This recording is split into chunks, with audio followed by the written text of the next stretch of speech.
membayangkan apa jadinya hidup di dunia yang gelap dan kabur. Sebuah tempat yang tanpa warna. Semuanya hanya hitam dan abu-abu. Kehidupan semacam itu tentunya akan sangat menyiksa manusia.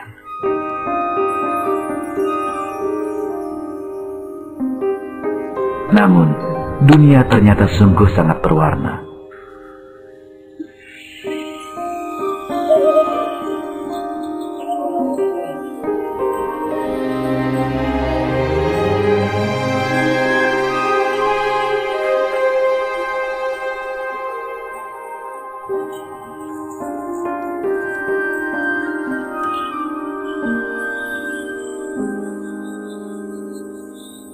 Dalam film ini, kita akan mengkaji salah satu nikmat terbesar yang Allah ciptakan bagi manusia dan kesempurnaan warna ciptaannya di dunia ini.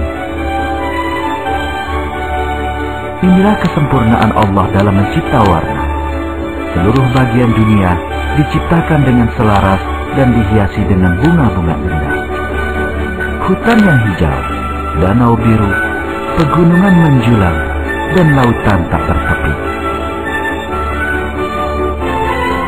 Kini, mari kita saksikan bagaimana warna, salah satu keajaiban terbesar penciptaan, dapat terbentuk.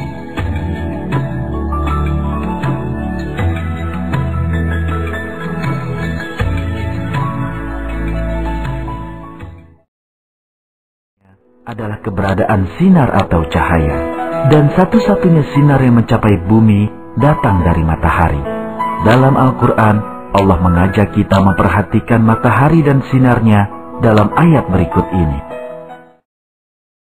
Demi matahari dan cahayanya di pagi hari.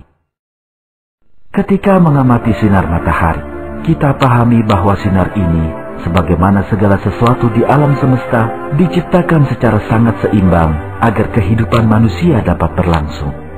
Bintang-bintang dan sumber penerangan lainnya di alam semesta menghasilkan beragam pancaran atau radiasi sinar yang dapat dikelompokkan berdasarkan panjang gelombang dan frekuensinya. Cakupan penuh gelombang radiasi di jagat raya, yang dikenal sebagai spektrum elektromagnetik, meliputi suatu rentangan dengan gelombang terpanjang 10⁻25 kali lebih besar daripada gelombang terpendek. Energi elektromagnetik pancaran matahari kita terbatasi dalam sepenggal bagian amat tipis dari spektrum ini. 70% pancaran sinar matahari mempunyai panjang gelombang antara 0,3 hingga 1,50 mikrometer. Untuk memahami betapa besarnya angka kisaran dari spektrum elektromagnetik, Anda harus menderet sebanyak 25 angka 0 di belakang angka 1. Angka ini sungguh di luar bayangan manusia. Namun sebanyak itulah ragam jenis sinar di alam semesta ini. Di antara begitu banyaknya jenis sinar, hanya ada satu pita teramat tipis berisi panjang gelombang yang memungkinkan manusia dapat hidup dan melihat warna. Dan panjang gelombang sinar yang dipancarkan matahari berada dalam kisaran sempit ini. Kenyataan ini membuktikan bahwa Allah telah menciptakan dunia, manusia, warna, dan matahari dalam keserasian tertentu. Dalam satu ayat Al-Quran, Allah berfirman, Dia menundukkan matahari dan bulan, masing-masing berjalan menurut waktu yang ditentukan. Yang berbuat demikian itulah Allah Tuhanmu.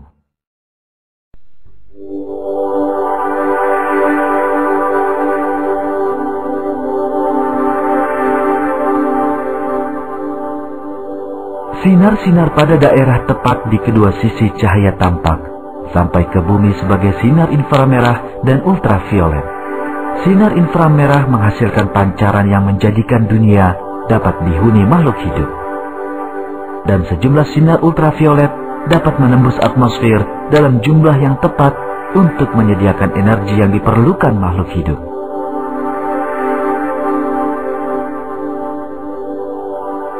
Sebagian dari pancaran sinar matahari bersifat membahayakan makhluk hidup. Untuk menangkal bahaya ini, bumi kita dilingkupi oleh penyaring raksasa. Penyaring ini adalah atmosfer. Peranan atmosfer tidak dapat diabaikan bagi kelangsungan makhluk hidup. atmosfer membiarkan sinar inframerah menembusnya dan mencegah masuknya sinar-sinar mematikan lainnya. Sinar mencapai bumi setelah menembus atmosfer pada kecepatan luar biasa 300.000 km per detik. Setelah menumbuk benda, sinar ini terhamburkan dan terbagi menjadi sejumlah panjang gelombang yang menghasilkan warna. Dengan cara ini, benda-benda memantulkan warnanya. Molekul yang menghasilkan pantulan ini adalah pigmen. Sebagai contoh, warna sebuah apel hijau terkait dengan molekul pigmen yang menyusun apel. Di antara sinar-sinar yang menumbuk pigmen, hanya sinar hijaulah yang dipantulkan, karena sinar berwarna lain diserap oleh pigmen ini. Karena cahaya hijau terpantulkan, maka kita melihat apel berwarna hijau. Setelah tahap ini, cahaya yang dipantulkan oleh benda-benda haruslah mencapai mata kita agar dapat dikenali sebagai warna. Cahaya yang mencapai mata pertama kali harus melalui kornea, kemudian pupil dan lensa mata sebelum mencapai retina.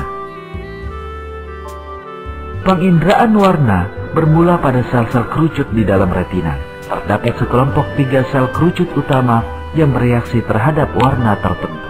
Ketiganya dikelompokkan sebagai sel kerucut biru, hijau, dan merah. Sel-sel kerucut mengubah informasi warna ini menjadi denyutan syaraf melalui pigmen-pigmen yang dikandungnya. Selanjutnya, sel-sel syaraf yang terhubung ke sel-sel kerucut ini meneruskan denyutan syaraf ini ke daerah tertentu di dalam otak.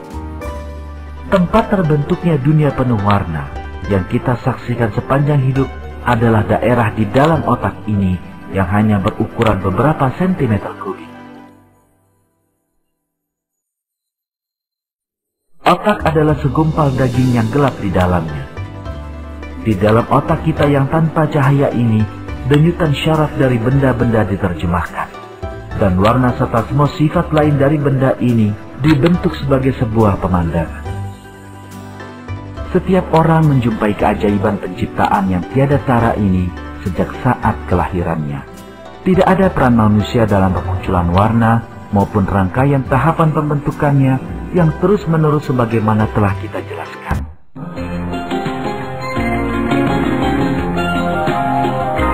Dialah Allah yang telah menciptakan semua warna di dunia dan menempatkan manusia untuk hidup di dunia penuh warna ini. Dalam sebuah ayat Al-Quran, Allah mengungkap kebenaran ini. Tidakkah kamu melihat bahwasanya Allah menurunkan hujan dari langit, lalu kami hasilkan dari hujan itu buah-buahan yang beraneka macam jenisnya. Dan di antara gunung-gunung itu ada garis-garis putih dan merah yang beraneka macam warnanya, dan ada pula yang hitam pekat. Dan demikian pula di antara manusia, binatang-binatang melata dan binatang-binatang ternak. Ada yang bermacam-macam warnanya dan jenisnya. Sesungguhnya yang takut kepada Allah di antara hamba-hambanya hanyalah ulama. Sesungguhnya Allah Maha Perkasa lagi Maha Pengampun.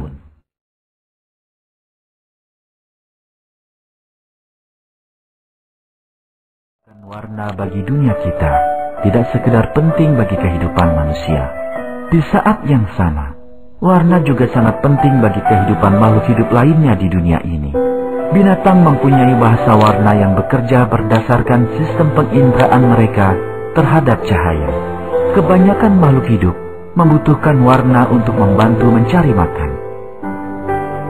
Misalnya, burung mentari. Jenis burung ini menggunakan nektar dari bunga merah mengkilap ini sebagai makanan. Warna mencolok bunga memungkinkan sang burung menemukan makanan dengan mudah. Beberapa binatang berkemampuan menyamar menyerupai warna dan bentuk keadaan di sekitar mereka. Hal ini membuat mereka mampu bersembunyi dari musuh.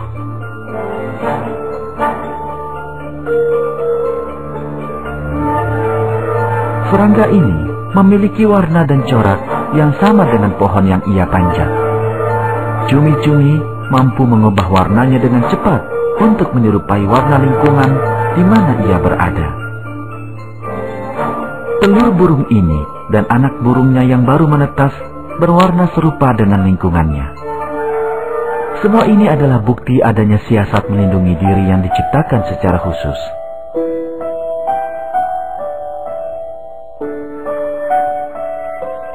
Jika binatang pada daun ini tidak bergerak, Anda tidak akan mengetahuinya sebagai seekor serangga. Anda akan menganggapnya sepotong ranting kering.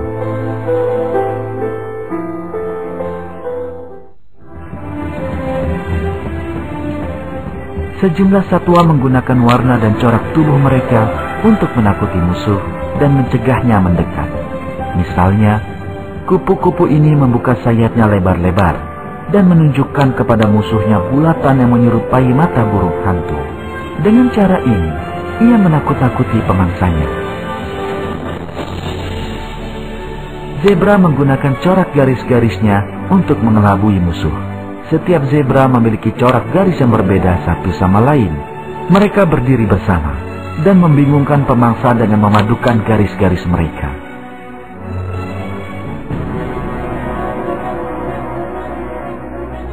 Para satwa ini tidak menyadari mahakarya menakjubkan yang mereka punyai. Dengan kehendak sendiri, mereka tidak dapat menciptakan corak warna pada tubuh yang dengan sempurna menyerupai lingkungan di mana mereka hidup. Karya sempurna dan siasat penyamaran untuk melindungi nyawa yang sedemikian menakjubkan tidaklah mungkin muncul tanpa kesengajaan. Tak diragukan lagi, Dialah Allah, Tuhan semesta alam, yang menciptakan makhluk hidup ini dari ketiadaan dan menempatkan hiasan mengagumkan pada tubuh mereka agar mampu bertahan hidup. Allah meliputi segala sesuatu dan seluruh makhluk yang ada di langit dan di bumi. Dalam sebuah ayat Al-Quran, Allah berfirman, "Dan pada penciptaan kamu dan pada binatang-binatang yang melata yang bertebaran di muka bumi, terdapat tanda-tanda kekuasaan Allah untuk kaum yang meyakini."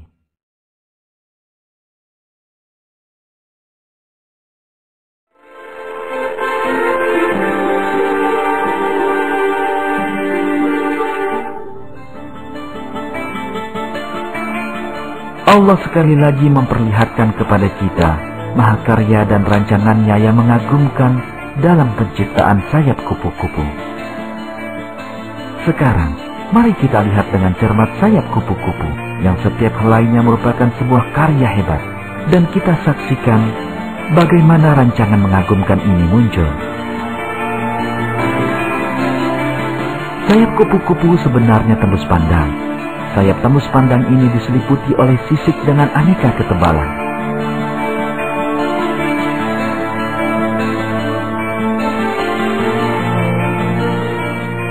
Sebagian sisik kecil yang tersusun dalam barisan di bagian atas sayap menguraikan cahaya yang mengenainya menjadi warna-warni pelangi. Sebagian sisik memantulkan warna cahaya tertentu. Yang mengejutkan adalah puluhan ribu sisik ini tersusun berdasarkan pola tertentu. Sebagai hasil dari susunan terencana ini, sayap nampak berwarna dengan keserasian yang memukau dan rancangan hebat. Selain sangat indah, warna dan rancangan pada sayap kupu-kupu berperan penting dalam kehidupannya. Pada sayap sejumlah kupu-kupu terdapat bulatan-bulatan yang terbentuk dari sisik. Bulatan-bulatan ini berkemampuan mengatur panas. Seekor kupu-kupu yang perlu menghangatkan tubuhnya membuka dan menutup sayap agar sinar matahari dapat menerpa bulatan-bulatan ini. Dengan cara ini, ia memperoleh panas yang diperlukan agar mampu terbang. Inilah rancangan teknik yang memanfaatkan cahaya dengan sebaik-baiknya. Keberadaan pemandangan yang sedemikian luar biasa indahnya adalah bukti kekuasaan dan mahakarya Allah yang tanpa tara. Dalam Al-Quran, Allah berfirman, "Semua yang berada di langit dan yang berada di bumi bertasbih kepada Allah, menyatakan kebesaran Allah. Dan dialah yang maha perkasa, lagi maha bijaksana. Kepunyaannya lah kerajaan langit dan bumi. Dia menghidupkan dan mematikan, dan dia maha kuasa atas segala sesuatu."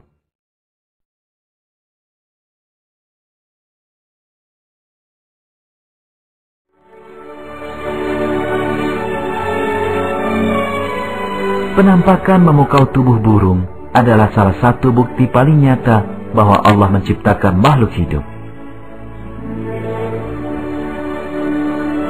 Bentuk rupa burung menyingkap satu lagi rancangan sempurna yang lain.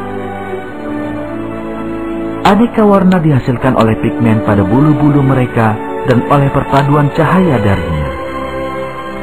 Bulu terbuat dari keratin. Karena pengaruh lingkungan, bulu akan rusak dalam waktu singkat. Namun, setiap saat, seekor burung mendapati sayap berwarnanya terbaharui. Sebab Allah telah menciptakan suatu sistem yang senantiasa memperbaharui bulu-bulu rusak ke keadaan semula. Ada kegunaan lain dari pigmen yang memberi warna sayap. Pigmen meningkatkan kelenturan sayap, menyimpan panas dari matahari, dan mencegah sinar ultraviolet berbahaya menembus tubuh burung. Warna burung dapat memerankan aneka kegunaan. Misalnya, kedua burung ini menyatu dengan lingkungannya berkat warna mereka. Burung jantan yang Anda lihat ini mempunyai bagian tubuh berwarna putih, merah, dan biru.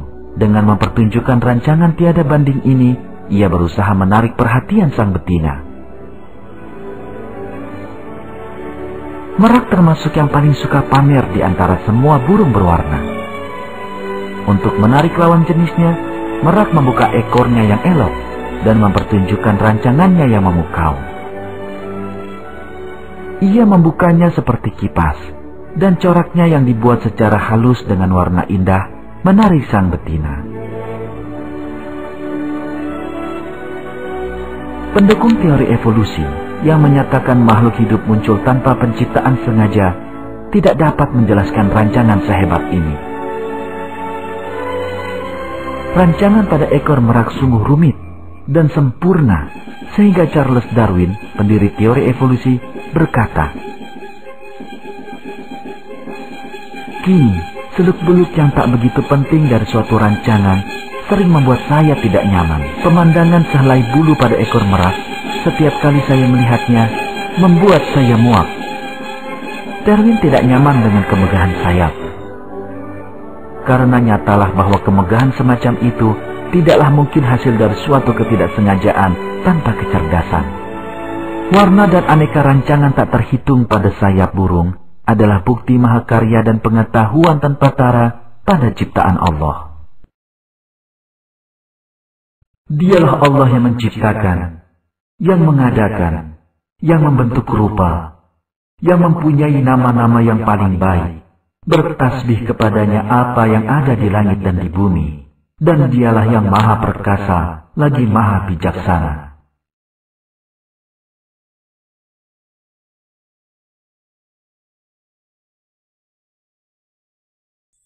Terdapat jutaan makhluk hidup yang berbeda di dalam laut.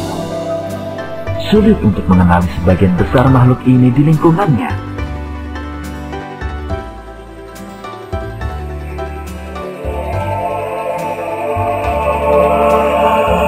Ikan kalajengking misalnya.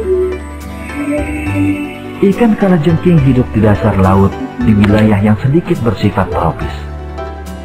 Sirip pada dada ikan ini adalah senjata yang dipakai untuk mengusir musuh. Ikan kalajengking mempunyai penampakan yang sungguh berwarna. Karena karang di mana ia tinggal juga penuh warna, ia dapat dengan mudah bersembunyi di dalamnya. Hal ini mengurangi ancaman dimakan oleh pemangsa dan menjadikannya lebih mudah menangkap mangsa sendiri.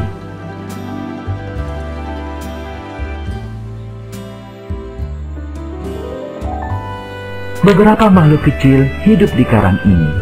Mari kita lihat sedikit lebih dekat. Kuda laut. Warna dan tonjolan pada tubuh kuda laut benar-benar sama dengan yang dimiliki karang tempat ia hidup. Kuda laut tersamarkan di antara semua karang ini.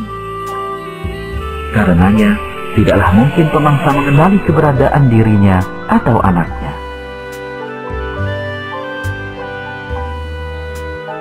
Nudibranch adalah sejenis siput. Dengan penampakan yang amat menawan, ia adalah salah satu makhluk paling menarik di dalam laut. Ia mempunyai rancangan menarik dan warna-warna terang pada tubuhnya. dan ia mempunyai tubuh yang amat lunak tanpa cangkang pelindung. Penampakan luar semacam ini sungguh menarik bagi makhluk lain.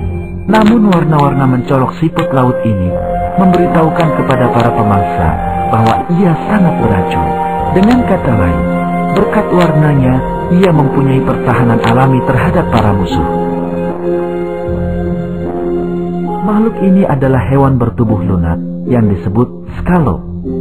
Apakah Anda melihat barisan melingkar bintik biru kecil yang mengkilap di pinggiran cangkangnya? Bintik-bintik ini bukan sekedar hiasan. Masing-masing adalah sebiji mata. Setiap mata hanya berukuran 1 mm. Namun, meskipun berukuran mungil, mata ini menjadikan sang hewan mampu meloloskan diri dari musuh.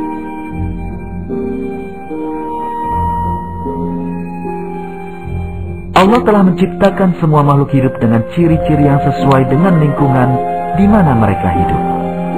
Makhluk-makhluk yang telah kita lihat pada bagian ini hanyalah sebagian kecil dari mahakarya sempurna Allah. Allah tidak bersekutu dalam penciptaan. Dia berkuasa mengatur segala sesuatu. Dan tak ada Tuhan yang berhak disembah selain Allah. Dan sesungguhnya Allah, Dialah yang maha perkasa, lagi maha bijaksana.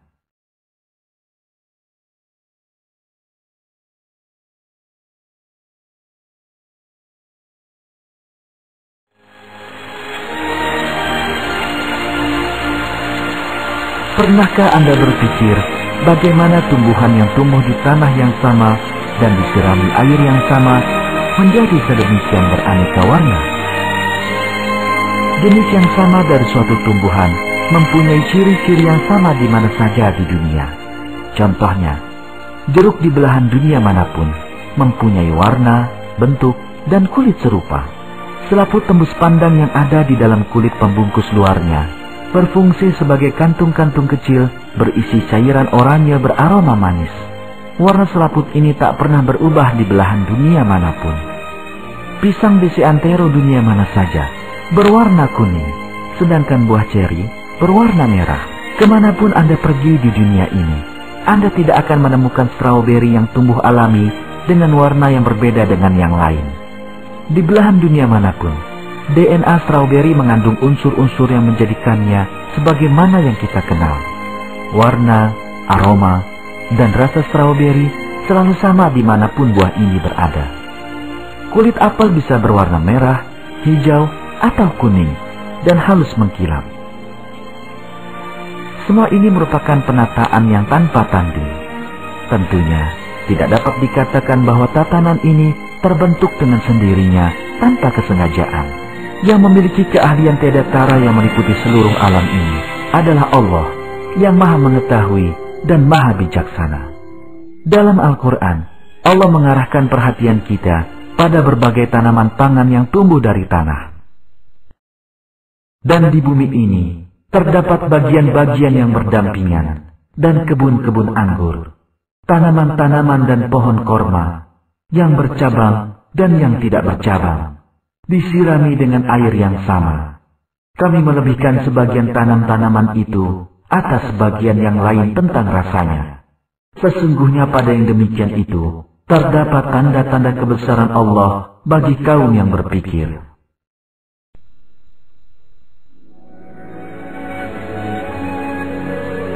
Allah telah menciptakan warna dan penampakan luar dari seluruh tumbuhan di muka bumi agar menyenangkan jiwa manusia. Pada bunga dan pepohonan, kita pun menyaksikan penampilan indah dan aneka warna. Setiap jenis bunga di muka bumi dilengkapi dengan ciri khas mereka masing-masing. Misalnya, warna violet dan permukaan lembut bak beludru dari dedaunannya. Mawar penuh warna dengan keharuman tiada tara, serta anyelir merah yang lembut. Semuanya sungguh khas. Hanya ada satu penjelasan mengapa bunga, pohon, sayur, dan buah memiliki aneka warna meskipun sama-sama tumbuh dari tanah hitam. Semuanya adalah bukti pengetahuan tanpa batas dan ciptaan tak tertandingi dari Allah. Allah menciptakan tumbuhan dengan aneka warna dan rancangan sebagai karunia bagi manusia. Kewajiban kitalah untuk memikirkan tanda-tanda kekuasaan yang Allah ciptakan dan bersyukur kepadanya. Dalam sebuah ayat Al-Quran, Allah berfirman, "Dan Dia menundukkan pula apa yang Dia ciptakan untuk kamu di bumi ini dengan berlain-lainan macamnya. Sesungguhnya pada yang demikian itu, benar-benar terdapat tanda kekuasaan Allah bagi kaum yang mengambil pelajaran."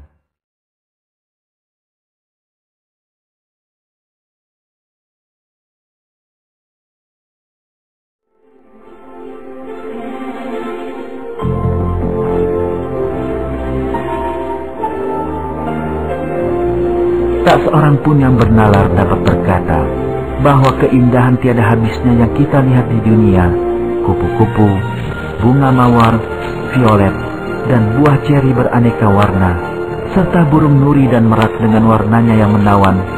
Singkatnya, seluruh kehidupan di bumi dengan segala kemegahannya ada tanpa penciptaan sengaja. Allah telah menciptakan makhluk hidup dengan sifat-sifat ini. Ketika seorang berakal dan berhati nurani memandang lingkungan sekitarnya, ia akan dengan mudah memahami kebenaran ini, karena Allah telah menciptakan segala sesuatu agar kita dapat mengenal dan mengingatnya. Pengetahuan Allah meliputi segala tempat. Tidak ada Tuhan selain Allah. Kewajiban manusia adalah mendekatkan diri kepada perancang sejati dari segala keindahan yang ia rasakan dan mengarungi kehidupan yang diridhoi olehnya.